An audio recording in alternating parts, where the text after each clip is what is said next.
everyone to our new in AI stream. Today we have prepared a lot of different new parts of the technology that are new and which are pretty interesting. So yes, with me is Emmanuel, one of New Native's team. So yeah, say hello to him. Um, we are reading the Hi Twitch guys. chat, so if you have any questions, please let us know. And yeah, then without any delay, let's jump right into our first technology. And this is an open source project called Haystack.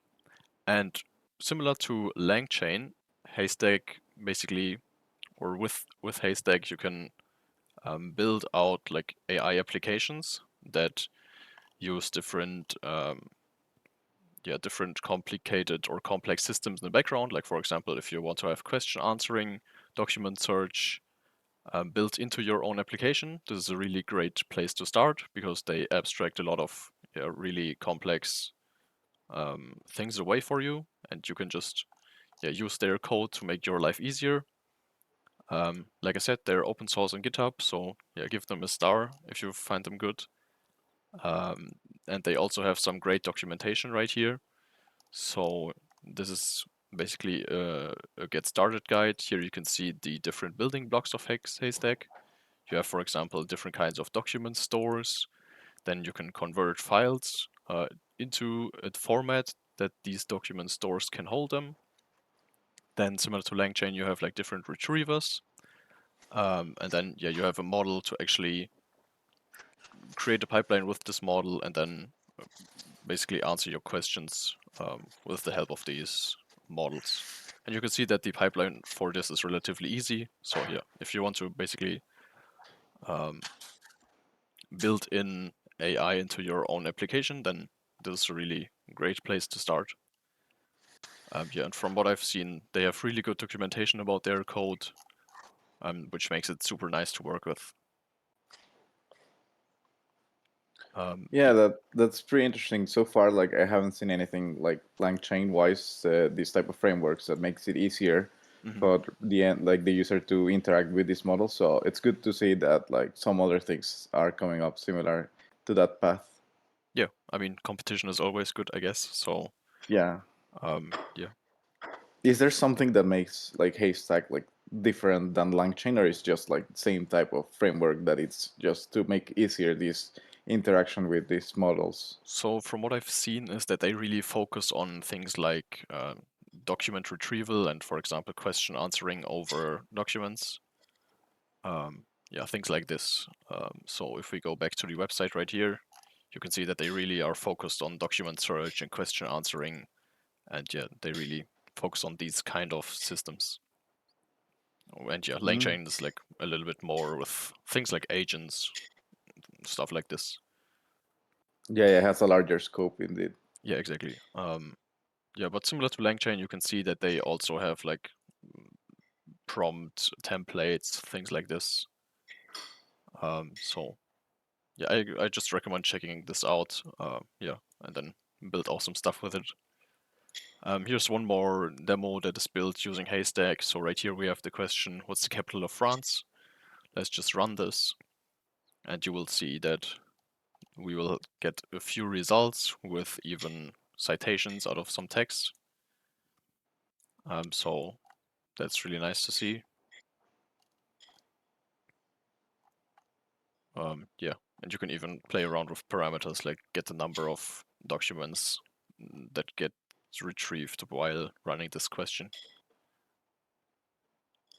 And you can find this demo just in the documentation. All right, then let's go from Haystack to our next GitHub repository, which is called Embed Chain. And this is also quite similar to LangChain, but a little bit easier. So this combines the concepts of embeddings and LangChain into one repository, which is JavaScript. Uh, I think JavaScript based. No, you can see that this is even Python, but I saw something similar for JavaScript. And you can see that in this code example right here, it's super easy to just create a bot, then add knowledge to this bot. So for example, you can add like a YouTube video, PDF file, or a web page.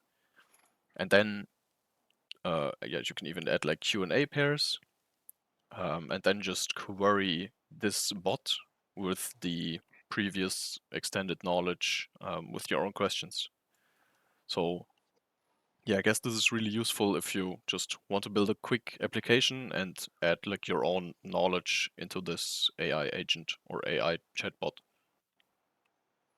Yeah, it's pretty interesting the way they made it so you can add like these all different sources to ingest the data into the bot. Hmm. It's super simple. Like even with LangChain type of things that was already easy, like this is just like super easy to work with apparently. Yeah, I think with LangChain you sometimes like it's a little bit more complicated than right here because with Yeah, LangChain you have like documents and then you have to split the documents and just things like this, put all the documents into some kind of store. I guess it's all done locally right here, but yeah, yeah. I this is just imagine super easy. like yeah, that works with only one language model, or you can like choose like which model do you want it to work with. I think for now it's just the OpenAI models. Yeah, so I guess you take care of all these like text splitting like behind under the hood. Hmm. Hmm. Yeah. Yeah, and these questions all look like pretty useful. So you have text, even like docx, which is good. Web Mm-hmm. pages are always good. PDF files also very interesting, and YouTube videos are also pretty interesting. Um, I wonder how they are parsing the content under the hood. That would be interesting Yeah, to see. there's something similar in LangChain for like document loader, and what it does, I imagine this works similarly. It's just from any like same way you like provide the URL, and it just pulls the whole transcript with that Mm. document loader, and it splits and then embeds. Okay. So I guess it works the same way. Pretty straightforward. Hmm. Do you then have to provide like some YouTube API key, or is it just basically scraped? I I believe so. Yes. Okay. Yeah, but this is pretty interesting because it's even more easy to build these kinds of Yeah. applications now. Super straightforward. Yeah. All the different type of like sources, like PDF, web, like yes, it's just super cool to see. Yeah, all right. Then the next thing is actually a news article, which is not really common on this stream, but this one is pretty interesting. The title, like you can see right here, is Google's medical AI chatbot is already being tested in hospitals. Um, and yeah, basically, what's this all about is that Google's MedPalm 2, which is a model that is designed for medical question answering, is being tested slash deployed right now in the Mayo Clinic Research Hospital. Yeah, and I think that's super interesting that these models, which are like super new already and aren't really tested yet, get deployed into such a live production environment. I think you can say this. Yeah, it seems like this is still in some testing phase, but I think it's pretty cool. Also, because down here they are saying that um, showing evidence of reasoning, consensus supported answers, or showing no signs of incorrect comprehension, MedPalm 2 performed more or less as well as the actual doctors. So, really, this sentence right here sounds super interesting that we may have like some virtual doctors really soon in the future. Yeah. Yeah, yeah, an important part of the sentence is the more or less, of course. But yeah, this Yeah. is super interesting. I do imagine that eventually, like right now, it's in testing, like you said, but when they want to put it like actual like working, they might face some resistance because it's always like there's a lot of like importance into putting this type of technologies into situations that has like high type of risk like in a hospital. Yes. But yeah, it's super like good to see like how fast like it's already like taking place in this testing environment, Hmm. which talks good like that it can possibly soon be actually like working that way. And yeah, that's super interesting about this also Palm model for Google, especially made for like this medical type of environment. Yeah, definitely. So, yeah, it's really interesting to see what we will see here in the future. All right, then let's hop over to the next one. Right here, I actually want to present two repositories at the same time. The first one is Prompt Tools, and the second one is GPT Prompt Engineer. And yeah, I'm sure if you are building like AI-based applications or LLM-based applications, you will at some point face the problem where you need to improve your prompts, but you will see pretty quickly that this is not really easy to do. Yeah, because you would have to basically write a bunch of prompts first, then test them hundreds or thousands of times, and then compare each result with another. And this is a problem that these two open source repositories basically try to solve, because they let you evaluate the generated output. Yeah, and you can basically then automatically evaluate the quality of the output and rank them um, in a comparison, which is pretty cool. So you can see right here, you get this huge output test field. And how this works is basically you input some prompts first, and I think even with this one you can generate the prompts, and then the model rates the outputs itself, and then also ranks them, yeah, based on the quality. Yeah, so this is pretty interesting because this is a huge problem when working with large language models to actually find good prompts that work really well and do the thing that you actually want. Yeah, that's a very, very common issue, having issues with your prompt. And it's like very small details can make a huge difference when prompt engineering. Personally, I've had to face that several times. So yeah, like this is like a super useful tool. I'm just not sure like what type of parameters like are being used to actually like classify the output, but it's for sure something like to look at if you're working often with language models. Hmm. Hmm. Yeah, that's for sure. I mean, yeah, I faced this problem many of times, and I think these repositories can be really useful for these cases. Yeah, definitely worth to take a look at this. All right, and the next one is something also really interesting. It's called ChatGPT JS, and this is basically a client-side JavaScript library for the ChatGPT website.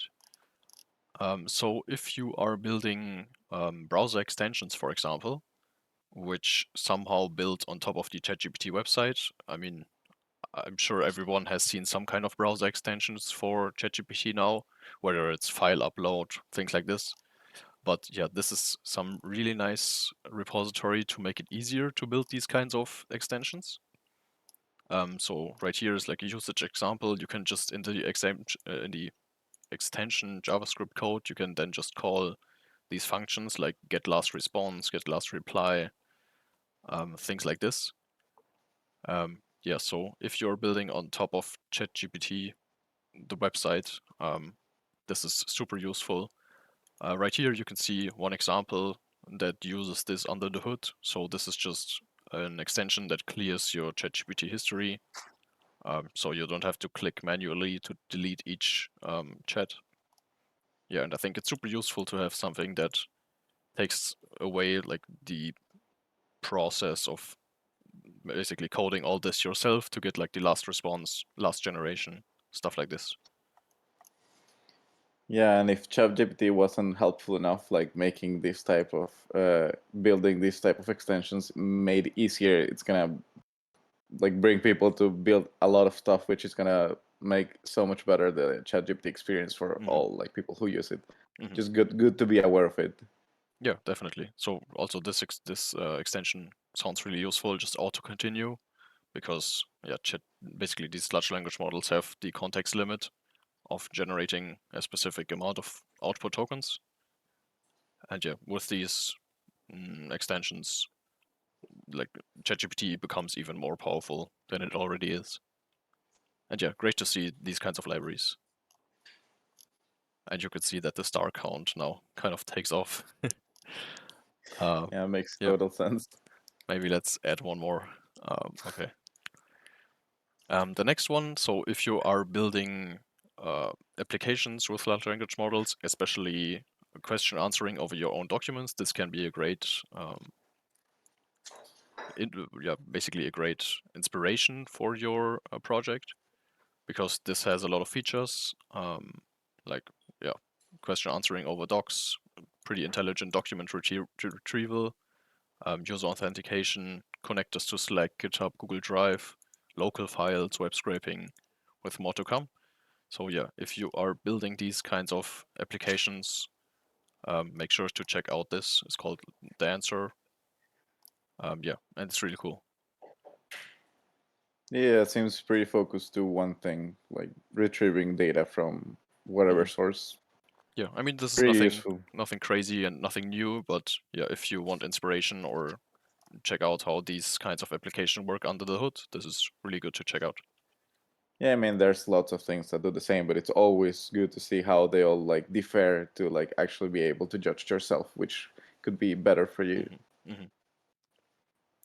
All right, and then to our last thing. This is an AI model that was released by Alibaba, the Chinese company.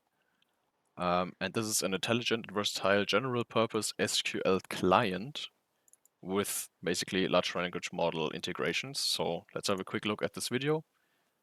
And yeah, you can see already at the top right here, because the video is kind of fast, that you can input natural language on top of here. Then the SQL query gets generated, and then you can just run this query. And yeah, it's not only this part of the application, but this is an entire SQL client, which is pretty cool. So yeah, let's have a look. Here you can just connect to your database, like you know it from most clients. You input your statement at the top, the code gets generated, and you can just run then the generated code. Yeah, you even have this table viewer, which is also pretty nice.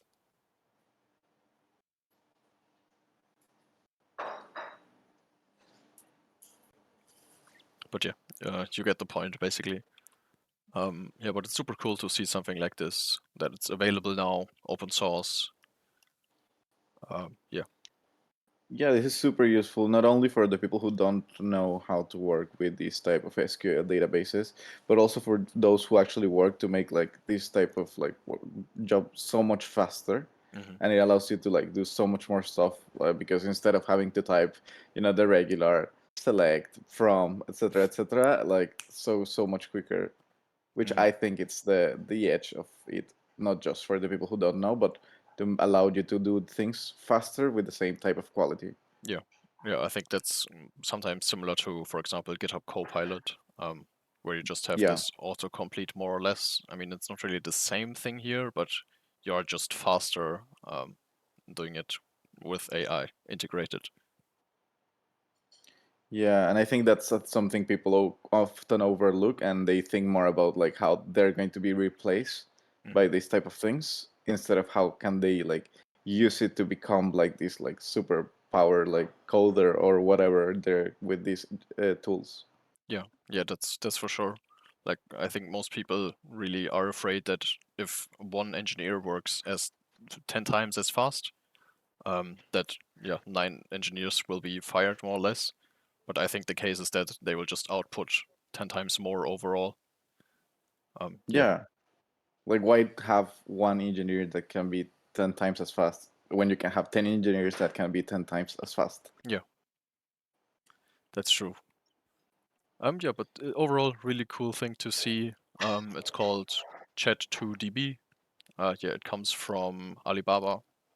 Make sure to check this out. I will also star this right here. Yes, and we will provide all links to the repositories after the stream on our LabLab Discord in the AI news channel. So yeah, make sure to join our Discord. And yeah, if you haven't already, check out lablab.ai to explore our upcoming hackathons, including, for example, AI Agents Hackathon. So yeah, we had some projects today that basically went into this direction of AI agents. So yeah, maybe you're hyped for this now. And we also have a cooperation with 11 Labs. So yeah, if you're interested in yeah voice technology um, projects, then yeah, make sure to join the 11 Labs AI Hackathon. And yeah, I hope you enjoyed the stream today. And yeah, that's basically all from our side for today. Our next stream is on Friday. So yeah, make sure to follow us everywhere and yeah, stay tuned for Friday. Bye, guys. Yeah, have a great day. Bye bye.